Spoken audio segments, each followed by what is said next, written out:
Hello, everyone, and welcome to the edition of the JWILLY Show. I'm your host, Mark Jerome. The gentleman with the glasses and the white JWILLY shirt is none other than Coach Jason Williford. And after a 2-week hiatus, our famous DJ YB is back, resurfaced after a little hiatus. Welcome back, YB. Thank you, man. Good to be back. That beat is so hot. Why I must say, I'm feeling the JWILLY intro. Why I must say, yes, sir. Yes, sir. Put it together for you, man. Just wanted to surprise you with it. See what's up. I love it. I love it. Hey, that's my old roommate, Mark. He taking care of me. Yeah, well, yeah. Typically, no yeah. Well, he did. He did. Why? I don't. What's the? What is that from? Hey. That's he asking too much. He asking too much. You gotta let him know, TK. I know the sample. He asking too much now. Yeah, I know the sample because I love that song. But okay, nah, you don't I like the mix even better. Well, leave it alone. Leave it alone. Leave it alone. I love the JWILLY mix better though. So as we all know, typically the JWILLY Show is a basketball podcast. Fall does bring around other sports, and we love to support all UVA sports. Tonight, joining us is the one and only Terry Kirby. Terry, thanks so much for coming on. What's up, JWILLY? What's up, Jerome? YB, what's up, man? TK, what up, brother? What's good with you, man? Man, I'm trying, man. I be hooking on to you all the time, man. You be laying it down. I appreciate it, man. I see you jumping there. Now you gave JWILLY the new intro. I mean, JWILLY, that's classic. Yeah, Kirby, it don't get better than that. No, not everybody can have an intro like that. How about that? How about that? Shaft and JWILLY. Yeah. Got your own show and your own intro. That's not bad. Hey, Kirby, I appreciate you jumping on, man. Thanks for doing this. Yeah, man. No problem. Anytime. Hey, and I know Mark's got some stuff for you, and we got one other guest. We're waiting for your boy. You know, fashionably late as usual, but always. We won't hold that against him. That goes back to high school days. Exactly. Always. Matter of fact, it goes back to elementary with me and him. So he always late. How about that? So Terry, I don't know how much you know about the JWILLY Show, or if you've had a chance to see a couple of episodes. We've had some surprise guests on, but everyone we've had on pretty much that's joined as a guest who's not a current student athlete tells a story or two about Jason Williford. During the time in college, we had Junior Burrow talk about JWILLY getting out of practice a couple of times. We had Walt Williams come on where there was an incident between Walt and JWILLY. We've had where JWILLY was pretending to be Walt all week as on the scout team and wearing the socks up high and didn't think he was going to get in the game. And they ended up in the game and got into a little scuffle. We've had some fun stories. Is there something in particular that stands out about Jason Williford while you guys were in school together? For me, most guys don't realize I only played basketball my first 2 years. So what most guys don't understand, for me, in high school, I was a shooting guard, but they knew from me playing football all the way up until January, they knew when I came to practice, it was going to be a foul fest. They know it. I mean, I was much stronger than those guys. They were taller than me, but they were more basketball players, and I was a football player playing basketball, but I had some skills, but they knew defensive-wise, it was on. So I can just remember when JWILLY first came in, of course, me being a two guard, and I'm, still fighting for, a little bit of playing time. I wasn't going to get much. So for me, it was all about just playing defense, and I was on them. That's what I was going to do, because I knew that offensively I was a little behind because I got there in January. So for me, it was all about fouling, and most of them guys couldn't take that. They couldn't take that hacking. They couldn't take that somebody on them 24/7 that was stronger than them. So when you say they couldn't take it, what was the reaction? Did they back up, or were there some scuffles that occurred during practice? No, it really wasn't scuffles because, they knew I was stronger than them, but they knew that, for one, the worst guy on the basketball court is that guy that's relentless, that guy that doesn't get tired. The guy that's checking you that doesn't get tired and can run all day long. most basketball players don't like that, and I was one of those guys. How were you able to manage playing two sports? It was hard, especially at UVA. It was real hard.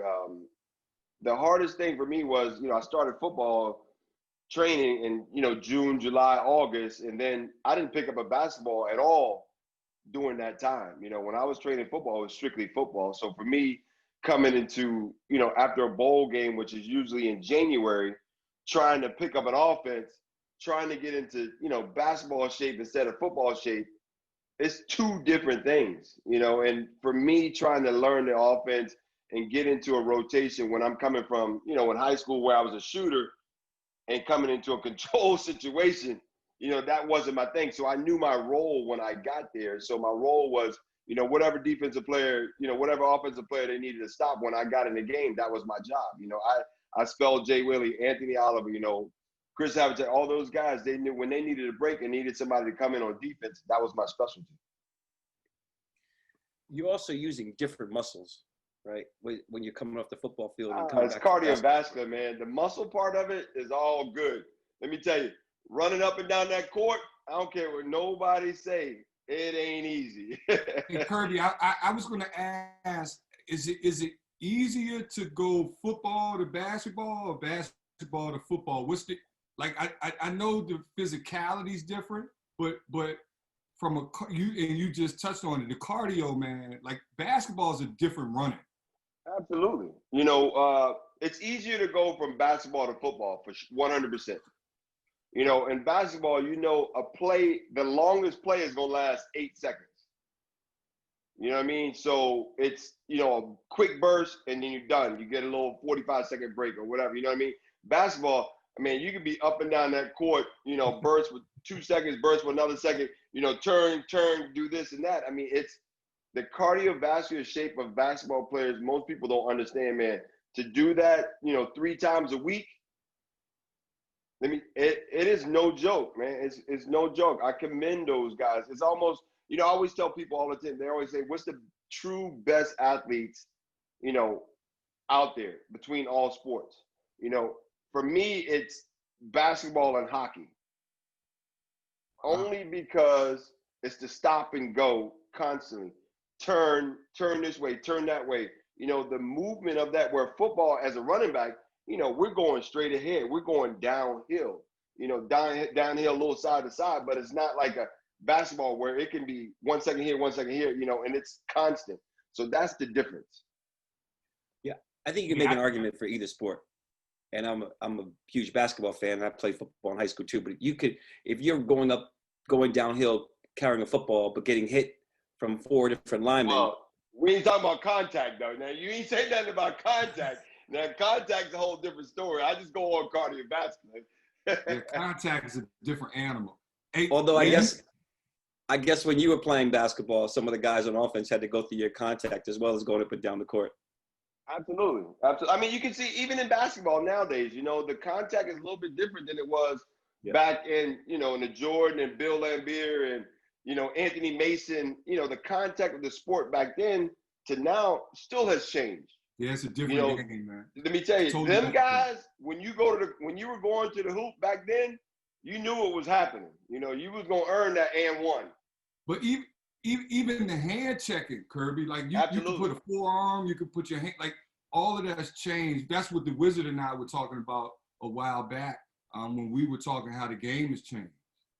Well, with the Wizard, man, let me tell you, not many people was a 6'9" point guard. You know what I mean? With handles. So being able to hand check and being able to put that elbow in the back, you know what I mean? That helped a guy like that because it wasn't like Walt was going to be this, complete dribbling down the court. He was magic. He was going to back you down. He had the height advantage. Yep. So being able to put that hand on him and being able to put that elbow in that back, that laid the playing field. No doubt. Which sport did you like better? And did you gravitate into? You did like basketball. Most people ask me that all the time, and I love basketball, and I think most people that play basketball love basketball because you can play it year round. You know what I mean? It's one of them sports I can go outside and play at any point and shoot, with football came natural. You know, football was one of those sports that just kind of came natural for me. And it was one of those sports that I worked hard. I always lifted weights. I mean, that was my thing. So me working out and playing football, it didn't matter. You know, it was funny because Zoe and I talk all the time, Alonzo Mourning. And I can remember growing up, and the craziest thing is I played basketball AAU, and we travel on planes and stuff. So from June and July, I was traveling every weekend playing AAU ball. And most people don't realize I was carrying on the plane with me 2 25-pound dumbbells. Oh, wow. Most people didn't know that. Zoe used to laugh his ass off at me because he was like, what do you do? I said, listen, man, I'm playing AAU, but when I get back August 10th, you know what starts for me? Football. So I actually checked in the plane in a backpack with 2 25-pound weights. Wow. On every AAU tournament. Hey, so you bring up AAU, Kirby, and I want you to tell her, you know, all the folks that are listening, we bring them up to speed what you're doing now and where you are in your life after football and retirement. But you talked about AAU and playing with Boo Williams.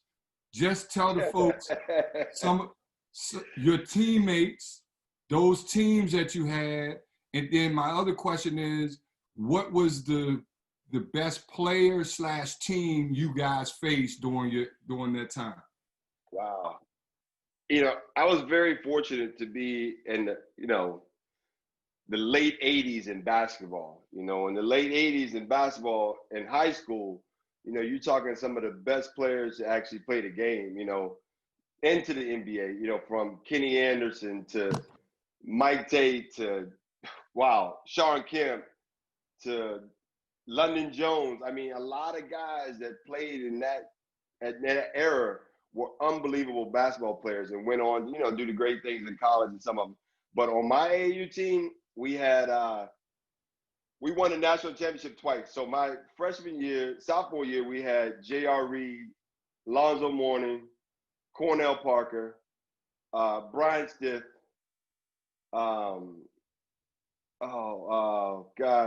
Milton Bell. My high school teammate.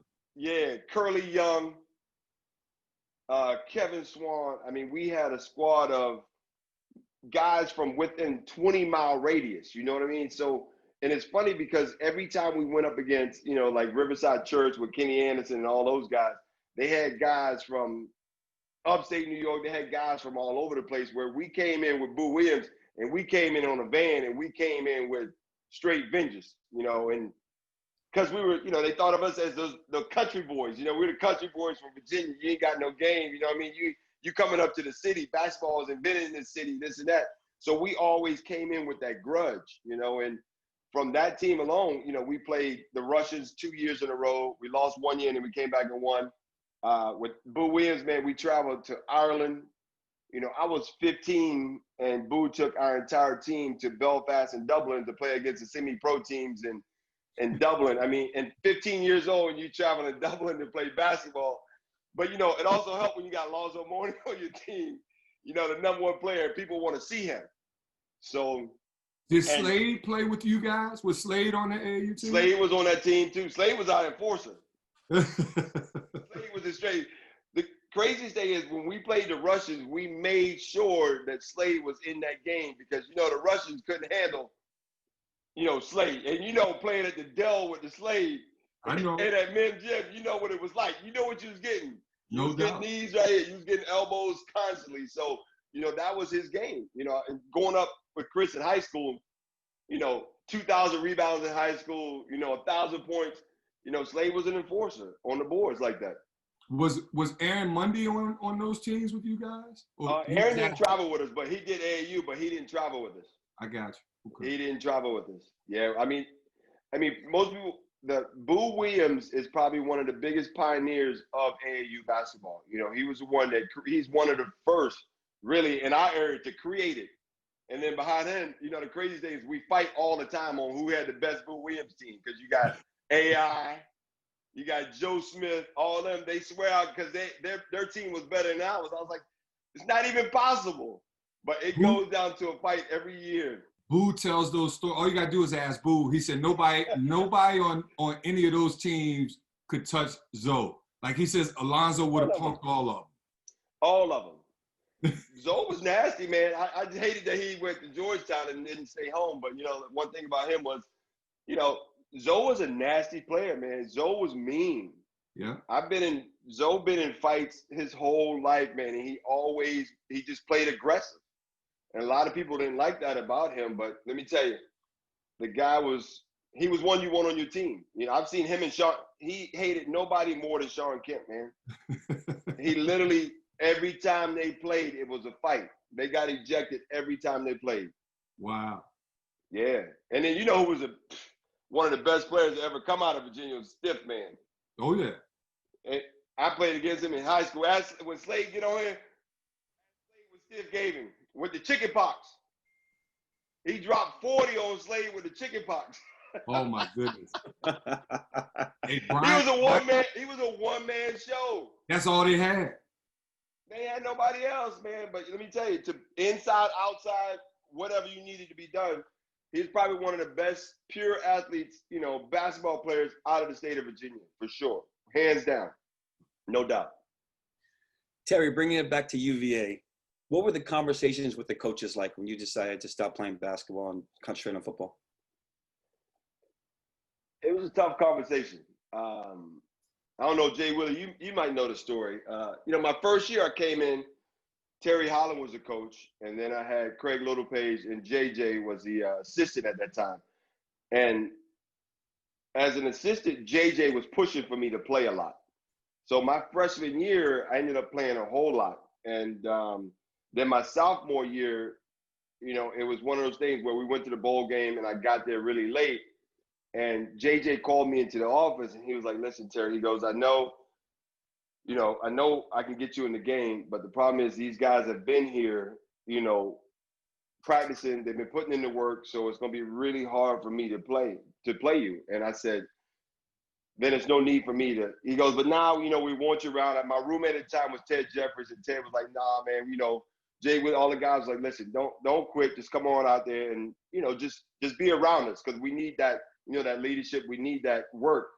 And it ended up being an unbelievable year for me because I had fun. I was like JWILLY, I was a scout team. So for me, it was no holds barred. I get to do whatever I wanted to do because it didn't matter being a scout team. But in all honesty, it was one of the things that really hurt me that year. And then not being able, knowing that no matter what I did in practice, no matter what I did, I wasn't going to play. And that for me being a starter on the football team and, putting in all the work, I love work. I don't mind work, but when you want to, at the end, you want some gratification. And I knew that wasn't coming. So, and, Coach Jones and I, we talked about it, and he was like, we still want you on the team. So I stayed involved. And then after that, I was like, you know what, it's not really worth me, putting in that extra time when I can go ahead and concentrate on football. So that was my biggest decision. Turned out to be a very good one. 10-year career in the NFL. No doubt. Yeah, I can't complain. Hey, Kirby, tell us what you're up to now, man. Give us an update on what you're doing. Right now, I've been retired now. Wow, 18 years, man. It's hard to believe. I just turned 50 this year in January, and I've done a whole lot of different things in my lifetime since I've been retired. But now I have a performance gym down here in South Florida. I train a lot of athletes, a lot of pro guys that come in. I don't really take on too many pro guys because unless they really come after me, you know what I mean? It's one of those things with pro guys, it's kind of hard to train sometimes because nowadays they're so caught in their ways. And for me, I played the game, and I played the game on a high level, and I played for 10 years. And if you really don't want to listen to what I have to say, then, it's no need for you and I, to train together. I'm going to tell them just like it is. And for me, a lot of guys can't handle that. I'm not going to stroke your ego. I'm going to tell you what you need to work on. And playing the sport of basketball, football, it doesn't matter. If you're not ready to master your craft and work on what you need to work on, if you're a good shooter, you can keep shooting, but there's a weakness that you have that you need to work on. And it's easy to work on what you love to do and what you're good at. Mm-hmm. It's harder to work on those things that you're not good at because they frustrate you. So for me, that's what I like to do. When I train people, I train their people on the weaknesses, because if I can strengthen their weaknesses up, that's only going to make them a better player. Do you get to see much of karate and being down in South Florida? You keep in touch with him and what the Heat are up to? Yeah, absolutely. You know, it's crazy because karate fell into the right situation. You know, when Fortino and them guys retired, you know, karate stepped right in. So, you know, he's a little bit down south in the Coral Gables, but last year during the bowl game, I go down there, I'll call him, I'll go to a game. You know, karate's doing well, man. You know, people don't realize that I played with karate. You know, when they come down here with Zoe and karate, all these guys, it's kind of crazy because, you know, I was a basketball player. And I see when I see all these guys, like when Zoe's tournament, all these guys that I played against all through high school and some of these guys in college, you know, I see them and they're like, damn, you know, wow, you know, you turned out to be a good football player and this and that. And it's crazy because they all know me from basketball. Right. How much? That was great. How much current UVA football do you follow? I follow it a little bit. You know, I'm not a big sports guy. It's kind of crazy. I watch sports here and there. I'm not one of those guys that's glued to the TV all the time. And with UVA football, it's, you know, sometimes I get discouraged, you know, on some of the ways that they go sometimes. So I try to limit my conversations on it sometimes because I get frustrated. You know, I get very frustrated on UVA football and UVA sports in general. You know, it's, you know, I can remember, and JWILLY can tell you this, you know, in YB, all of us, you know, if you don't win the state of Virginia in recruiting, because I don't know too, and I've been around the world a long time, and I've seen a lot of players in my time. I'll put the state of Virginia against any other state as far as athletes in every sport. So for me, if you can recruit that state and you can win that state, man, you get one or two players. It's just like when I came out, no one could believe I actually went to UVA. You know, here I am, the #1 player in the country. I have every single college, every single offer, and I decided to stay home at UVA because I wanted to be a part of something. Just like Brian Stiff, you know, we wanted to be part of something great. We wanted to be able to build a legacy. And that's one of the things that kind of frustrates me a little bit about UVA sports is because we don't have that legacy. You know, I talk to a lot of guys around the league, and a lot of guys, if you go to these big schools, you know, they have legacies. You know, what is Virginia's legacy? You know, that's where I think our recruiting and the way our school needs to be, we need to go after that legacy, man. We need to build a legacy that people can talk about all the time. You know what I mean? JWILLY and them started with, you know, getting the national championship in basketball. You know, now that's building that legacy. So now how do we build on that? And football hasn't found that yet. We haven't crossed that bridge yet. And I don't know what it is going to take us to get there. But, you know, it's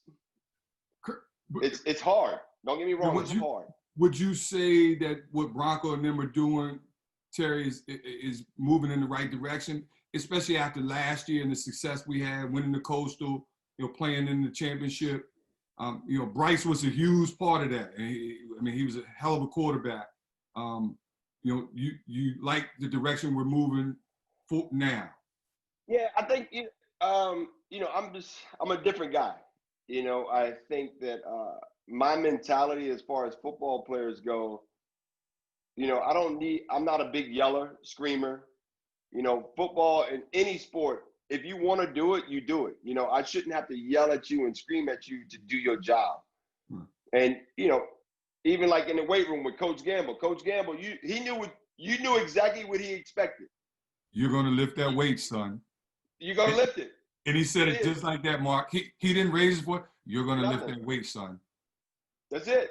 Man, it also helped Kirby that he was as big as any human I've ever seen. Yeah, for sure. But think about it, JWILLY. Think about the way you coach. You know, you coach the same way you played the game. You know what I mean? So for me as a player, I'm going to have that respect for you. You know what I mean? I'm going to have that respect for you. I think sometimes with coaches, you know, they take the yelling and screaming too far, and some kids don't respond to that. And you know that as well as I do. Mm-hmm. A lot of kids don't respond to that. And a lot of kids nowadays, it's even harder because of the way society is.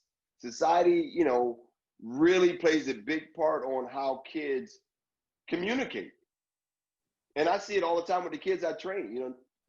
No one communicates anymore. Communication is a lost art, man. It's a lost art. They communicate with 2 or 3 words on their phones, right? Instead of they can't have conversations.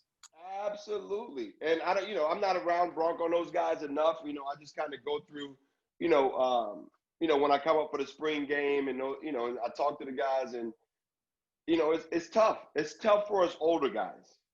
It's very tough for us older guys sometimes because it's, you gotta win that state of Virginia, man. You gotta win it because there's enough athletes there that we can, you can make something happen. So that's the point of having that legacy.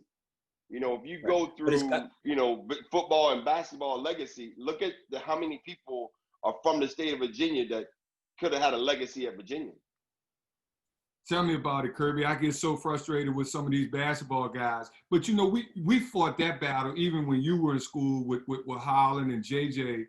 I mean, guys would go to Carolina and they would go to Duke and, Georgetown with Zoe and AI. And, it's so hard, when they don't grow up wanting to be at home or, so we're still fighting that good fight though. We're still fighting. Yeah, but shit, Jay. Hey, you guys have pulled it off though. Now, it's just like anything else.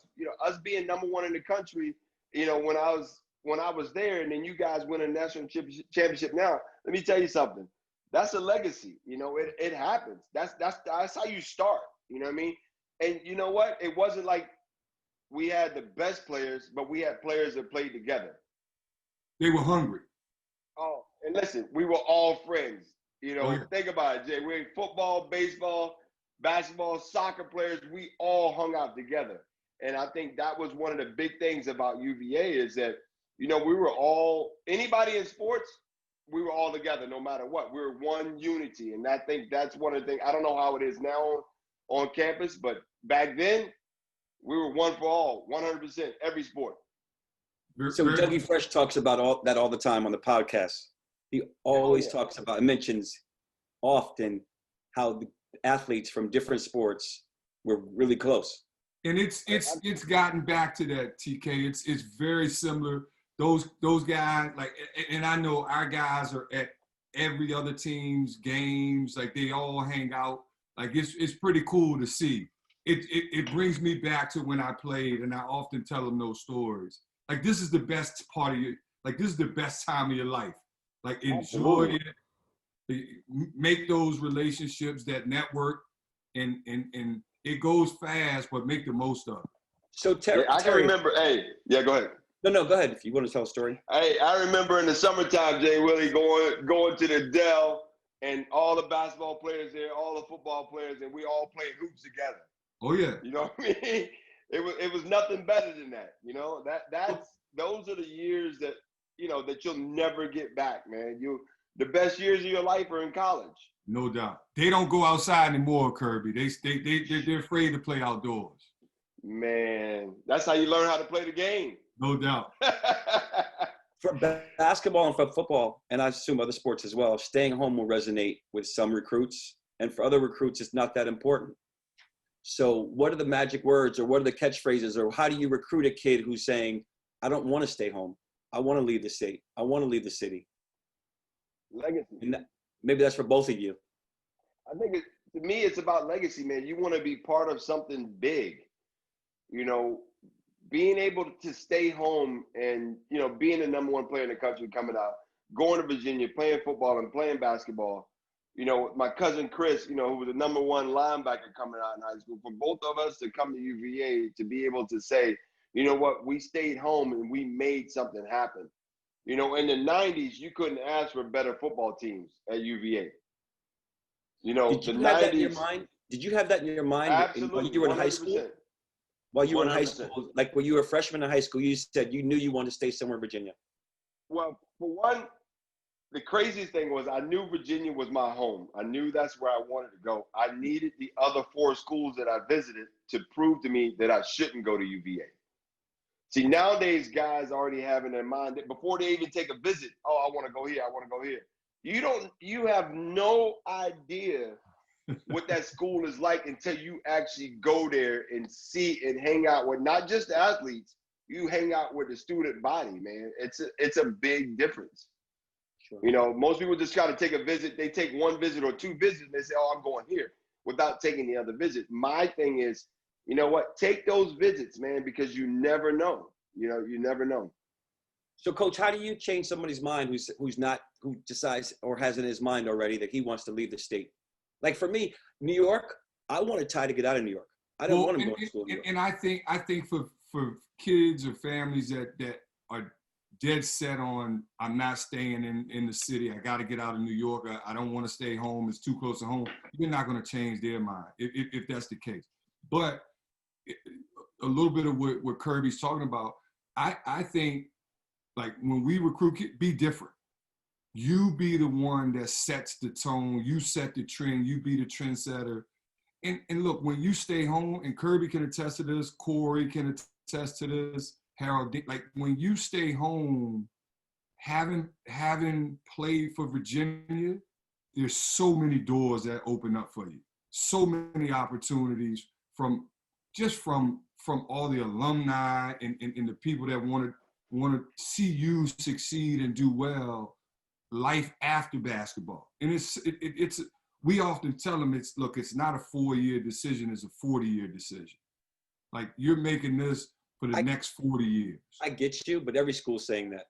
And some probably are, it's accurate, right, for some schools. But you have to show them examples, the Corey Alexanders, the Terry Kirbys, the Chris Slays, the Brian Stiffs. You have to show them examples of guys that did it, that stayed and it worked and it was successful. I don't like throwing myself in there because I was not the player these guys were, but I had opportunities, doors open for me because I graduated and I stayed home.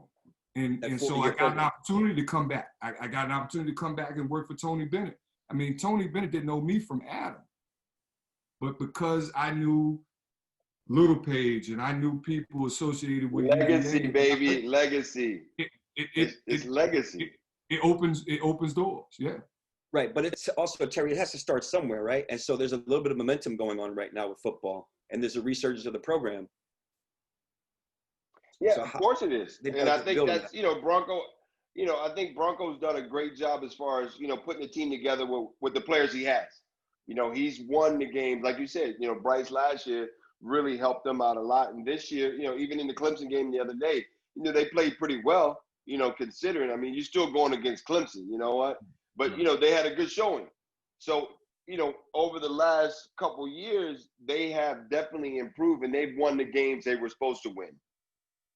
And the ones that they lost, it wasn't like it was a complete blowout. It was a couple mistakes here and there, and that's the difference. You could look at, even at that bowl game last year, when I was here and you looked at the University of Florida's speed alone against our guys, it was night and day.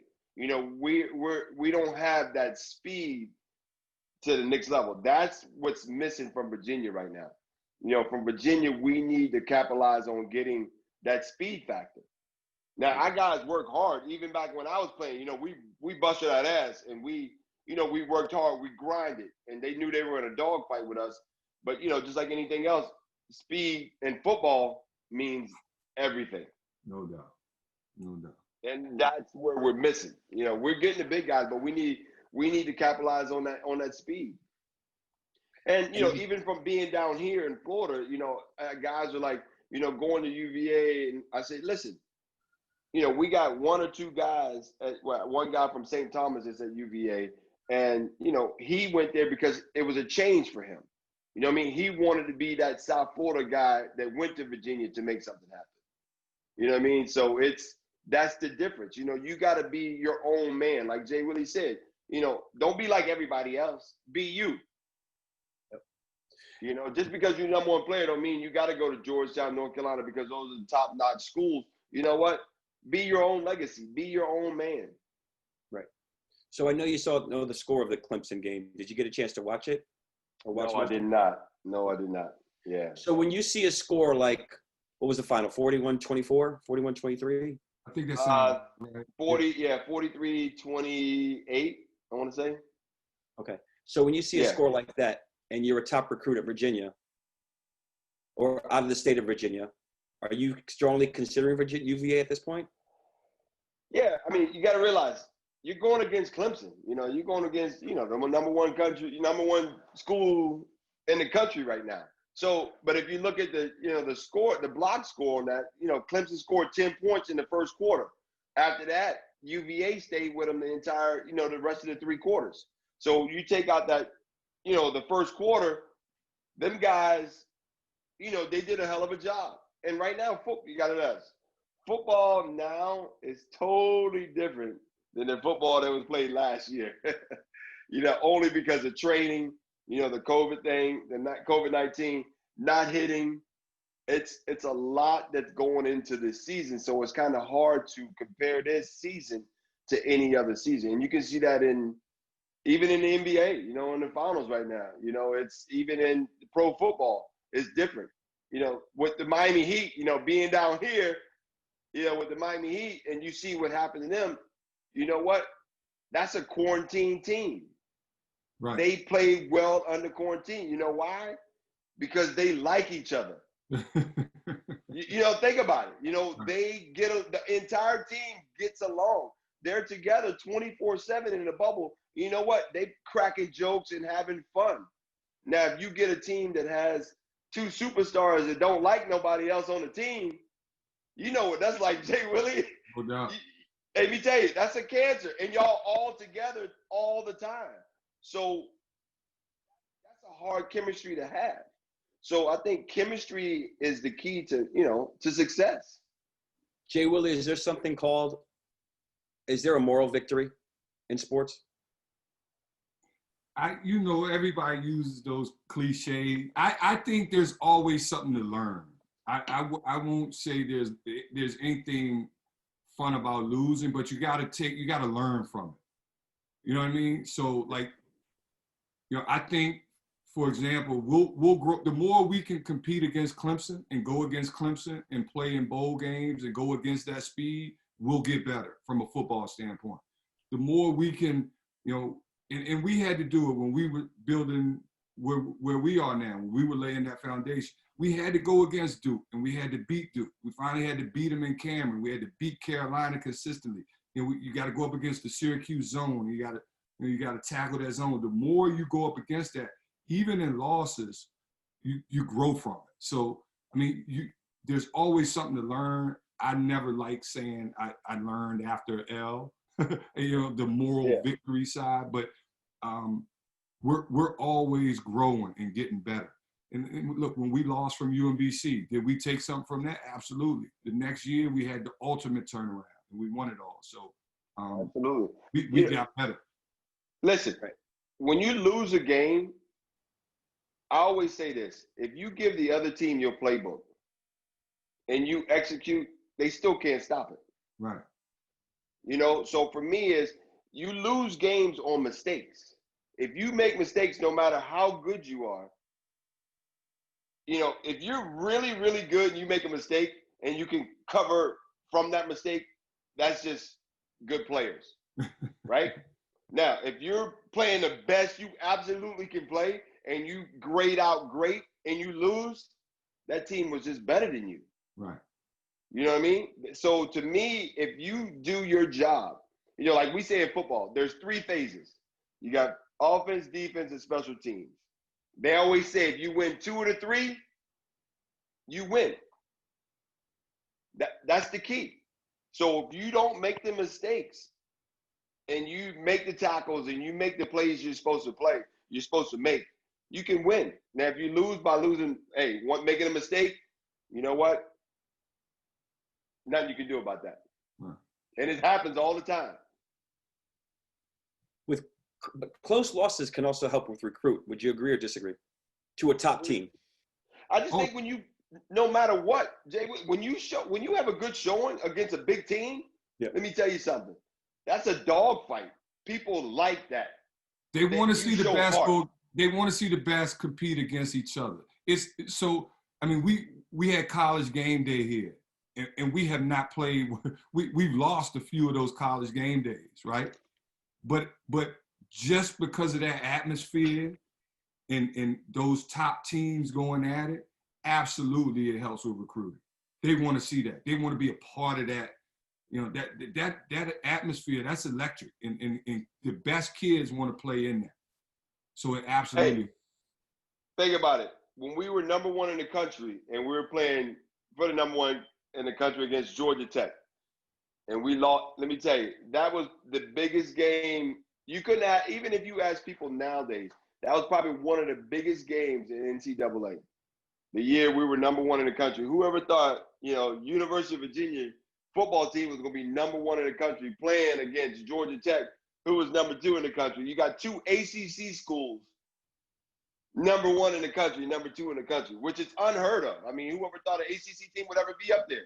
You know what I mean? So they always think ACC is basketball. You know, it's a basketball conference. We couldn't compete. But if you look at that, both teams, if you look at the roster on both of those teams, you're talking about superstars. So I think that changed UVA football right then, because you got the Tiki Barbers, the Rondays, the Thomas Jones. You know, you got all the guys that came in after that because of that game. Mm-hmm. And I think that's the same thing that's going to happen with basketball. You win that national championship, now you got that credibility of like, listen, I don't need to go, you know, to the Kentuckys and the UNCs, the Dukes. You know what? I can stay my ass right here, Virginia, and still compete for that national championship. Say that one more time, Kirby. Let the folks know. Say it loud and proud. One more time, TK. You know it. You know it. But that's the truth. You know what I mean? And I think that's where football has to get back to, you know, being in that top 10 and being in that top 15. You know, you got to be able to compete to get those players. For sure. How closely do you follow UVA basketball? Oh, come on, JWILLY. That's my guy. You know, basketball is easier to follow than football. Hey, even though my man don't text back a lot of times, but it's all good. You know. I'm the worst. No, Slade's the worst. You right behind him. I'm the worst. Hey, Slade, hey, look, I'm texting Slade as we're doing this and nothing. Radio silence right now. Crickets. Did you watch the whole one a year, 2 years ago? The championship? Yes, I did. You know, it's crazy because I was actually in UVA. We had the alumni weekend. Black alumni weekend. TJ, we had a spring football game. So TJ and I went up with my son and TJ's son. And it was on a Saturday. So we were leaving Sunday. And we were like, man, we should just go ahead and jump on a flight right now. So we thought about driving back to D.C., getting on a plane and going. But the problem was, you know, it's a tough stadium. It was, I mean, the seats would have been so far back because it was a football stadium. So I was like, do I really want to just go because of that? And I wish I had a win. But let me tell you something. To watch it, man, it was amazing. And one of the best things for me was that Ralph was there to see it. You know what I mean? That was huge. You know, for me, that was huge. Ralph, not only was Ralph there, TK, he was at the after party the whole night. I'm sure. We had a good time. I mean, that's the legacy of UVA basketball. You know what I mean? Yeah. That's the legacy of that. And for him to be there, to be part of that, man, it's nothing better than that. And that's what I want for football. I want football to be able to get back to that legacy part, man, because, you know, we're capable of doing it. Absolutely. We just gotta work on it doing it. You know, we gotta take basketball's lead. You know, basketball did it. You know, let's take that lead from basketball. And I do think, I do think Bronco's on his way. TK, I love the culture that they built over there, and I don't get to see those guys often, but Biscuit, Marcus Hagans is my guy, and I'm often talking to him, and I love what they're doing, and I think we're laying that groundwork. So keep positive. It's coming. Oh yeah, I mean, man, let me tell you, Marcus. You know, he's a Tidewater boy. You know me, because you know, so we go back, and I think with him being from the state and what he's done with that receiving core, that's huge. You know, that's huge because on that coaching staff, he's that guy that can help with that Tidewater area. And I think he's doing a good job of that, for sure. 100%. Terry, last question for you. The championship run, what was your I guess, most favorite game? Purdue, Auburn, or Texas Tech? Auburn. 100%. The best part about the Auburn thing, Charles Barkley, baby. Let me tell you, hey, that to me was it. That was it, man. And actually, I take that one, but all of those games, for one, that came down to the wire, like that Purdue game, let me tell you, I'm so glad that cat took the last shot. He was hot the whole game. I said, you know what? The one he is going to miss is going to be this one here. So for me, I mean, you guys play to the end. You know what? Jay Willie, to the end. You know what I mean? You play to the end no matter what happens. That's a dog. You know what I mean? That's a dog. And you could see it in those guys' eyes, man. They had something to prove. It was a chip. After losing the way you guys did the year before and coming back, it was a chip on your shoulder. And you know what? Sometimes there's a Cinderella team that gets in there, and no matter what they do, everything goes their way. And you know what? It was Virginia's year. It totally was, Kirby. I still, everyone's got their favorites, but that Purdue game, I'll say this. I don't remember in my lifetime there being 3 back-to-back games with the team winning the championship, having to play close games like that in all 3. It was unbelievable. Never. Listen, and I commend your guys mentally. After the first one, you're beat down, man. You're tired. And then all of a sudden, the second one, you're back in it again in a dogfight to the end. Now, it can take it all out of you. But, hey, you coaches, you guys did a hell of a job keeping those guys mentally prepared, man, because that is no joke. You know, hey, you lose one, you out.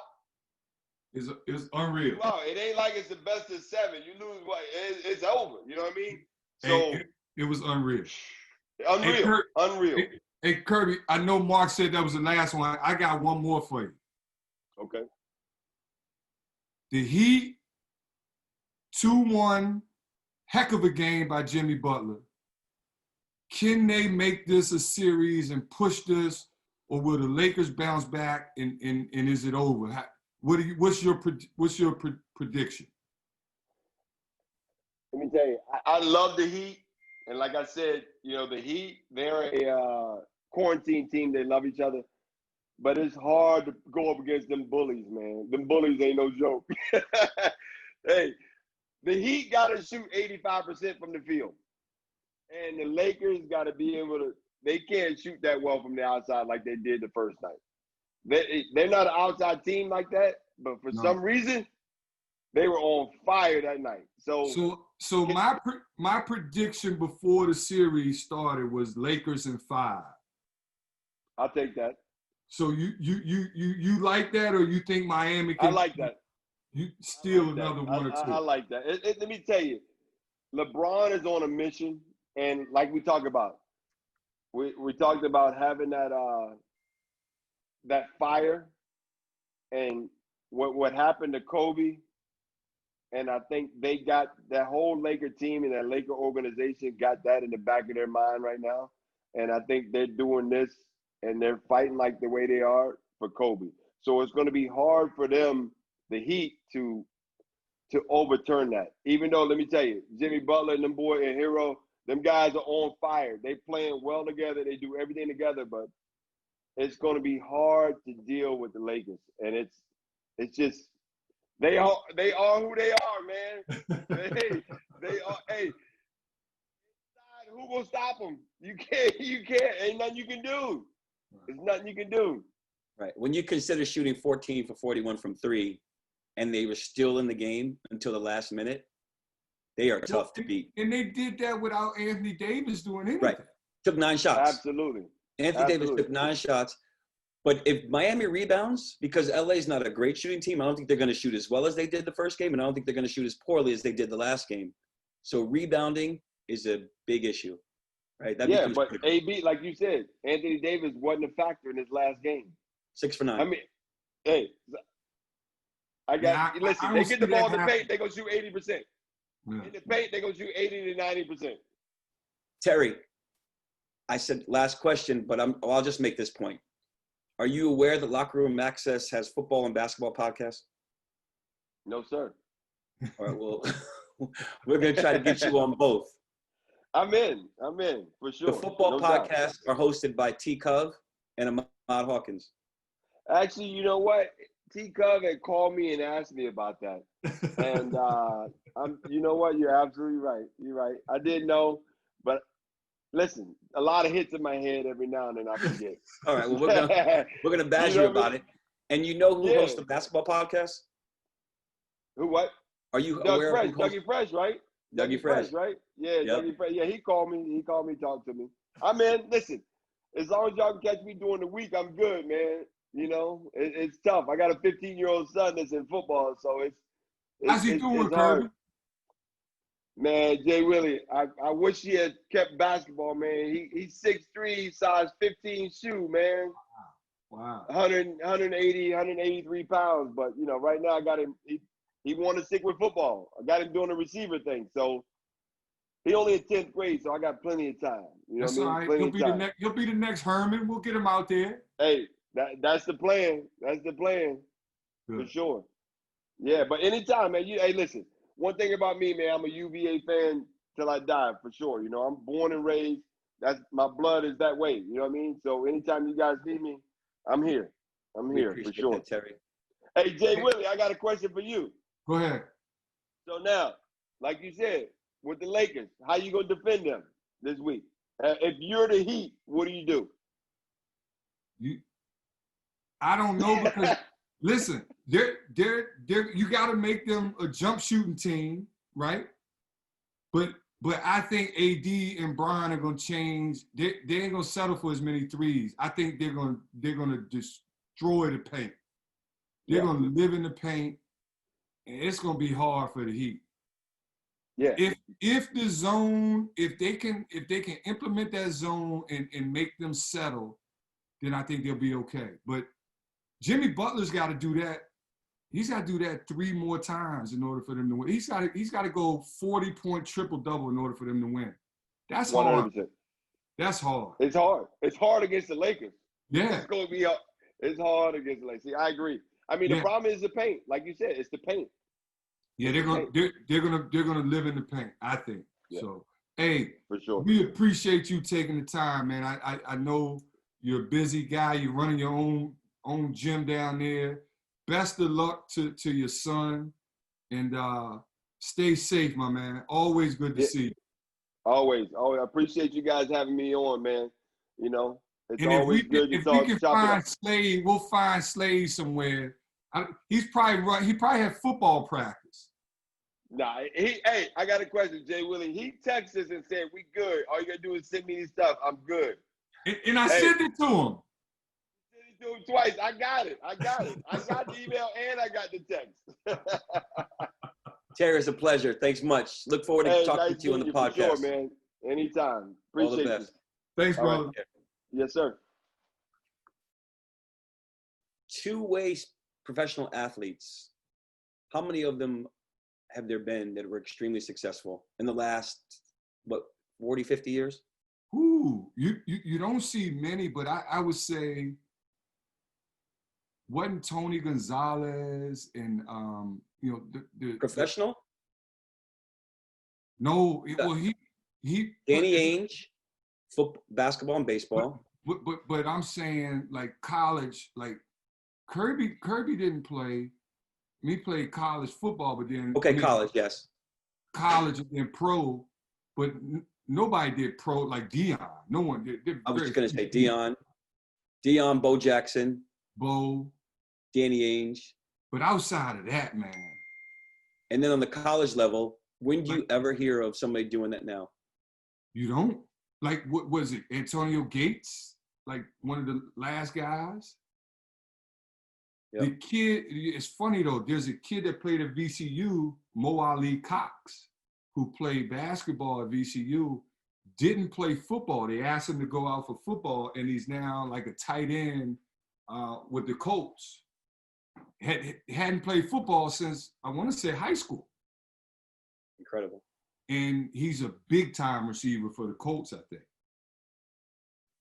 That's incredibly impressive. Yeah, but you don't see that. I mean, you see, I mean, you don't see like running backs in DBs and dudes like Dion and Kirby did. You see some tight ends, like guys, big basketball players that go play tight end in the NFL. But you hardly see running backs and it's so rare in professional ranks, and it's so rare in college. Oh, right? You can't do it in college. It's hard. Because think about it. We were recruiting a kid. We wouldn't have got, and he ended up being a hell of a football player, but we wouldn't have got this kid until January after a bowl game as a first year. Now, if you think you're going to rely on that recruit, you never had him in the summer for the summer workouts. You didn't get him until January. I mean, he wouldn't have been up to speed until end of January, early February. That's the whole season. Right. That's and then, of course, our producer, CEO, threw us a little help and just mentioned Charlie Ward. Oh, that's right. That's right. ACC football and basketball. That's right. Incredible. I played against Charlie. That's right. Yeah. I mean, how good of a football player was he? He's a Heisman winner. Yep. Heisman winner, and he was a big part of the basketball team. Yep. I played against Charlie. He was really good. Yeah. All right. How was the week? It was good. It was practice went well. School's still in session, so I'm not doing homeschool, virtual school. That's been good. So the boys are still in person, knock on wood. Uh-huh. And actually for them, Mark, it's been great from a mental health standpoint. Like they need to be around friends and their teachers and interacting with people. So that part's been good. But for us, it's been good. We're still plugging away on the recruiting trail. I got some calls to make tonight to some 22s. So starting to crank it up on the junior class here in a little bit. That's good to hear. A very close family member of mine told me he stopped by practice a couple of times. Yeah, he's been in town. He's stopped in. Ethan, he has to go through the health screen and wear the mask and stay. He's actually 100 feet away from the court. He can't be anywhere near the court, but he was in. I think he liked what he saw. We had a little inter-squad scrimmage the other day, and guys play hard. He's a tough evaluator. I told him, don't be so hard. You quickly forgot what your first year was like. No, you're going to be surprised. What did he say? He said they look good. Oh, did he? Yeah. Good for him. He mentioned a couple of names.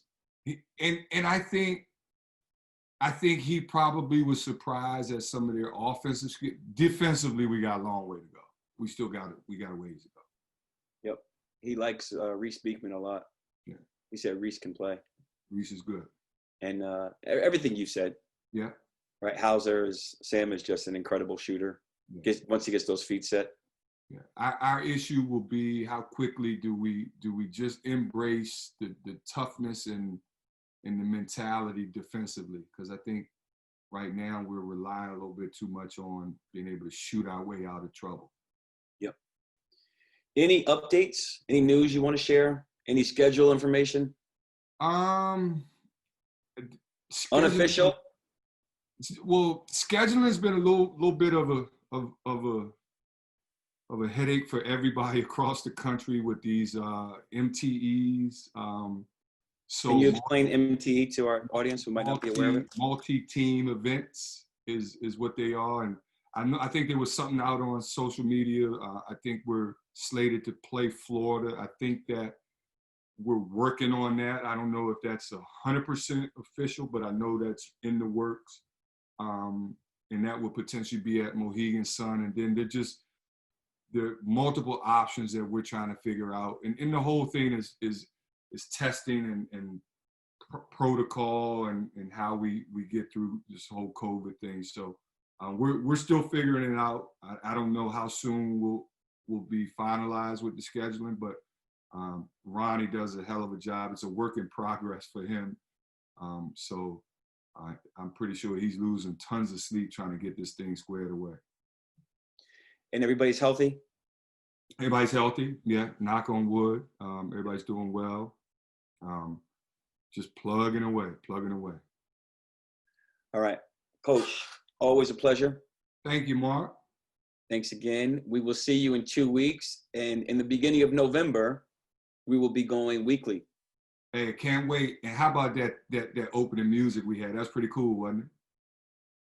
That beat is really, really hot. I know. I got to thank Wow. Yep. We'll have that for you, for everyone next time in 2 weeks. All right. Have a good one. Stay safe. All right, Coach. All the best. Say hi to everybody.